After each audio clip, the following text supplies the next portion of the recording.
There are places in the depths of this world, under miles of ocean or stone, where creatures are born, live, and die, entirely in darkness.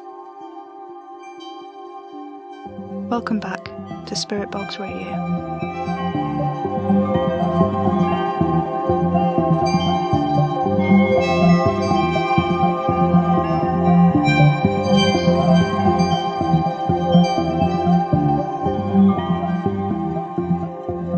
Hello, faithful listeners. Good news is, I wasn't asleep for the entire week this week. In fact, I didn't sleep at all. Not really. I don't really understand what's been going on, to be honest with you, faithful listeners, but to those of you asking on the forums, I can tell you that you're officially all I have left. I can't reach Kitty. Anna won't talk to me. Rytidia answers the phone but hangs up when she hears it's me on the other end of the line. Em is dead. And Oliver is gone. I tried to call him, but I can't get through. I went to the shop and it's boarded up. He's really, really gone. He left me like they all left me.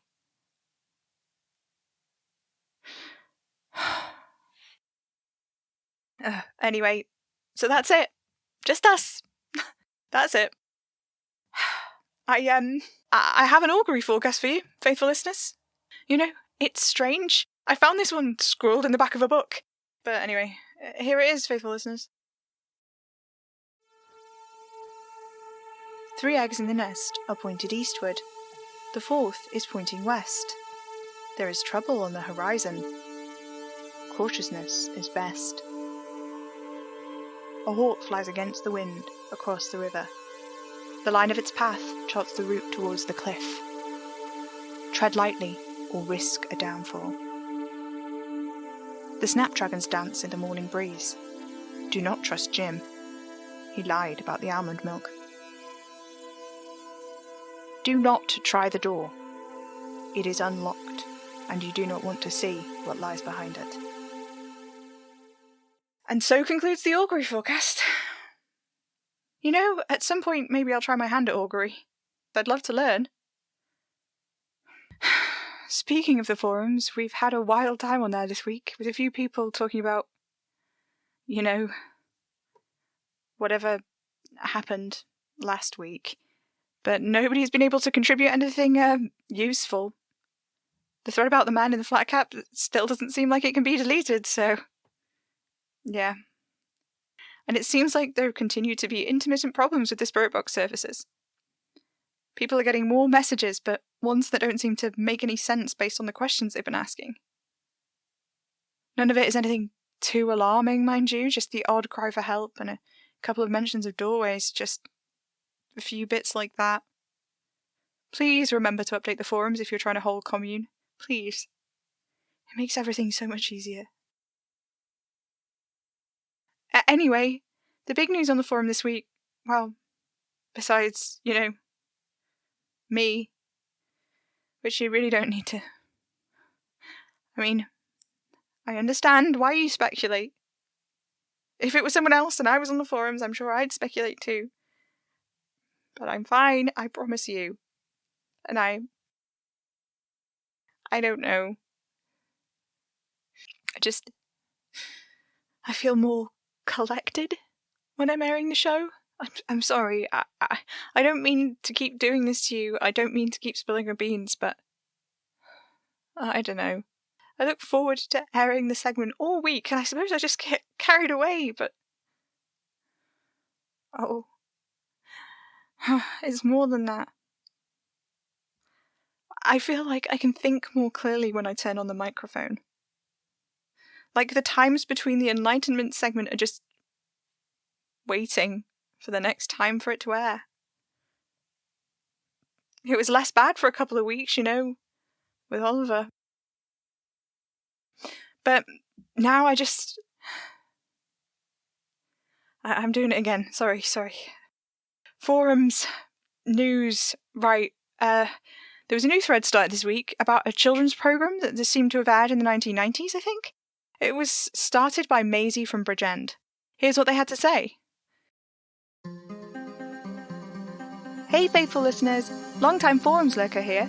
I was wondering if any of you remember this weird show that started to air in the 1990s? I'd actually clean forgotten about it until the other day, but my brother paid me a visit, and he said he stayed up late the other night and had fallen asleep on the couch with the telly on, and when he woke up, there was a rerun of the show we used to watch when we were kids. The show was Counting with Courtney Q. It was one of those shows with the different segments in it, all of them designed to teach kids a different sort of skill.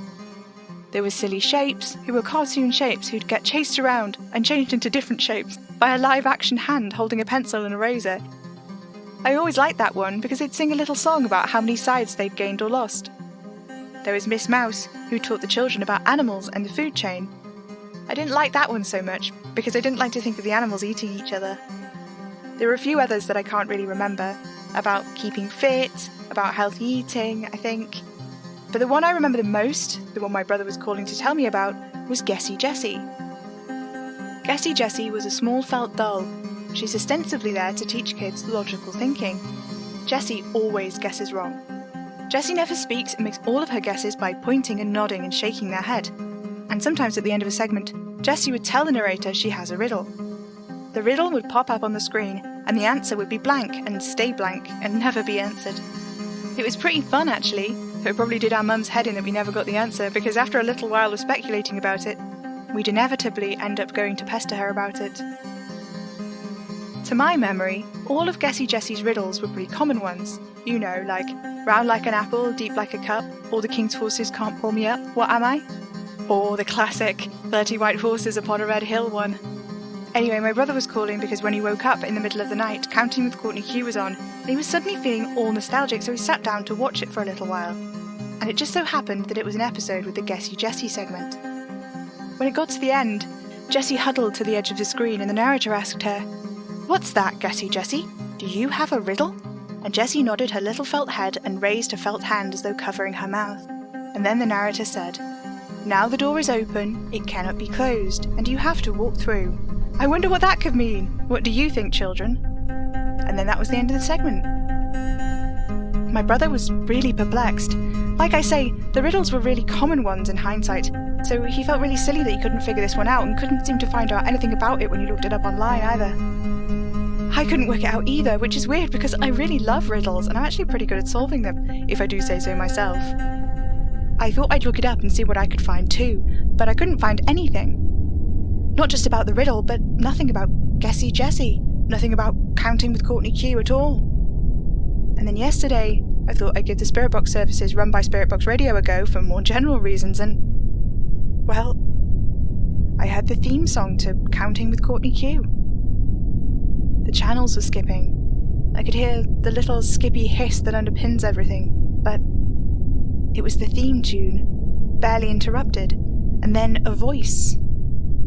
"What's that, Guessy Jessie? Do you have a riddle?" And then my laptop crashed. I'm not sure if it's just more of the same problems that other people seem to have been having with the Spirit Box, or if it was my laptop somehow. Or maybe I'm just losing my mind. Anyway, I thought this was the best place to find out either way. Stay spooky. Love Maisie. They/them.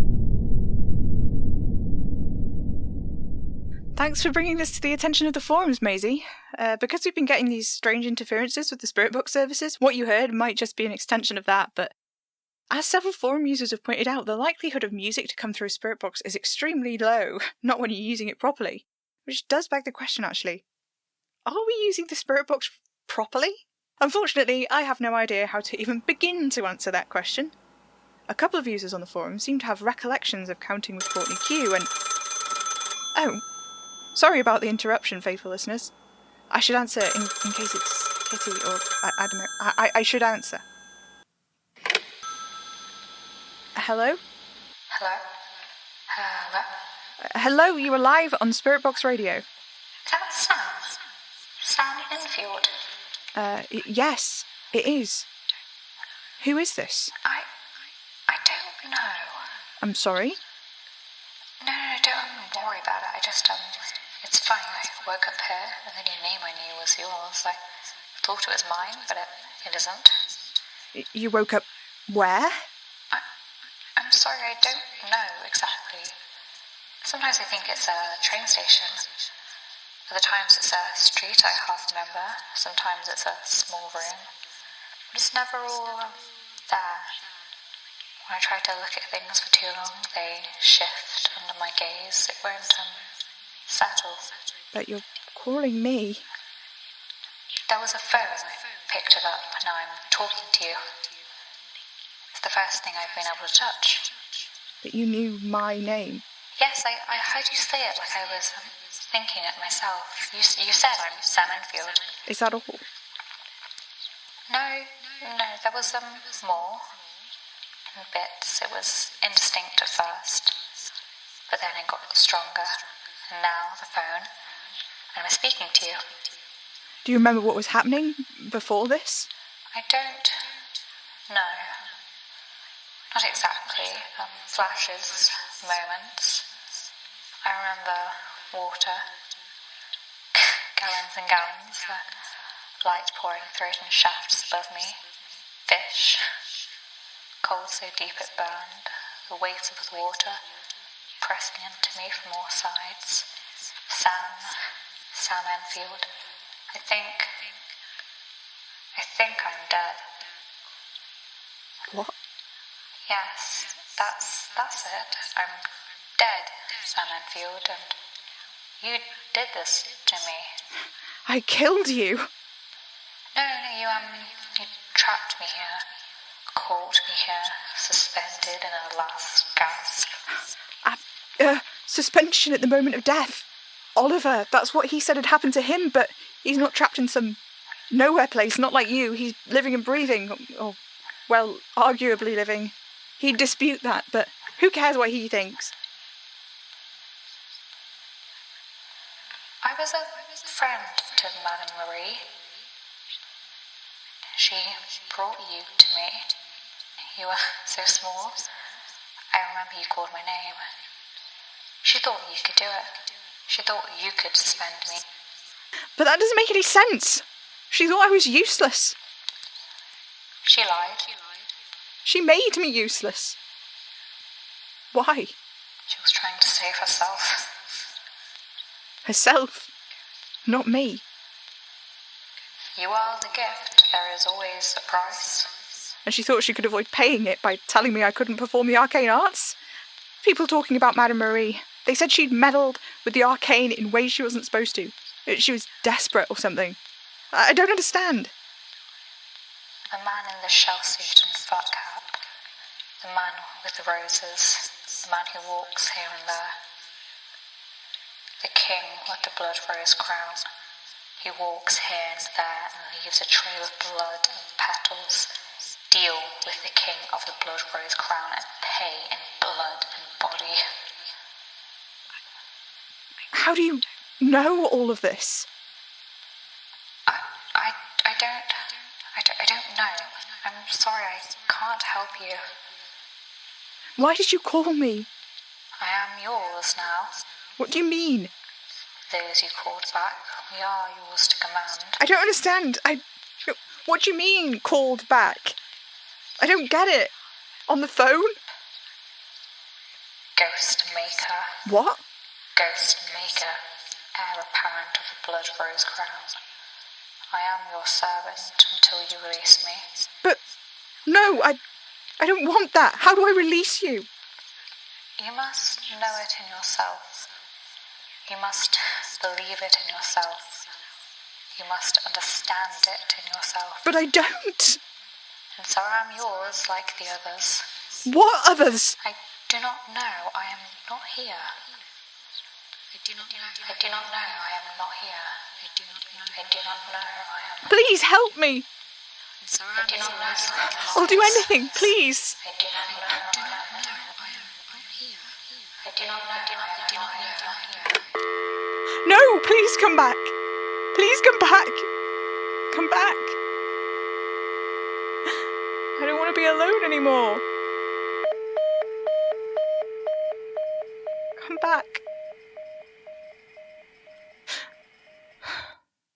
gone. It's because of me. It's all my fault. I did this. I'm bad. I'm wrong. There's something wrong with me, or Em wouldn't have done this. She wouldn't have done this. I'm wrong. I'm broken. I'm bad. Gods, I just wish there was someone listening besides you, faithful listeners. Knowing you're there, I feel okay, but I just wish that someone... anyone. No, not anyone. I want Em. I want to talk to Em. I have a message for you. What? He asked me to tell you he's listening. That's it. That's the message. When did you get that? I didn't. He's listening. He's listening to the show. The man in the flat cap is listening to the show. Gods, I should go, faithful listeners. Good night.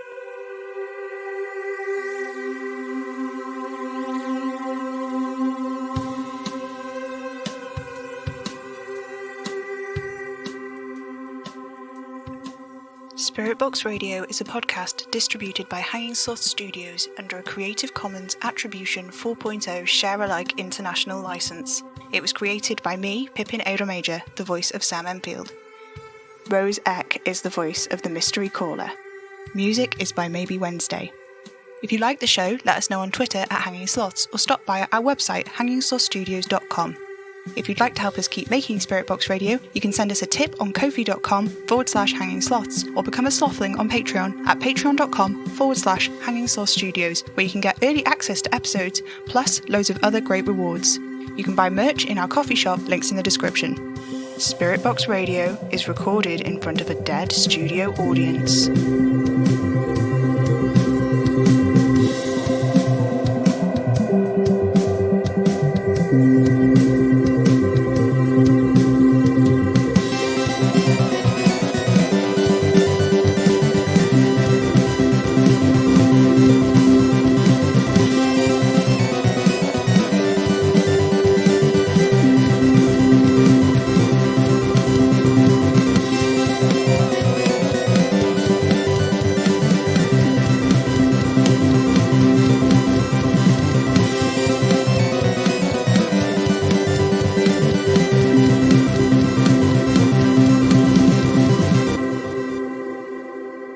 Tune in, get spooky.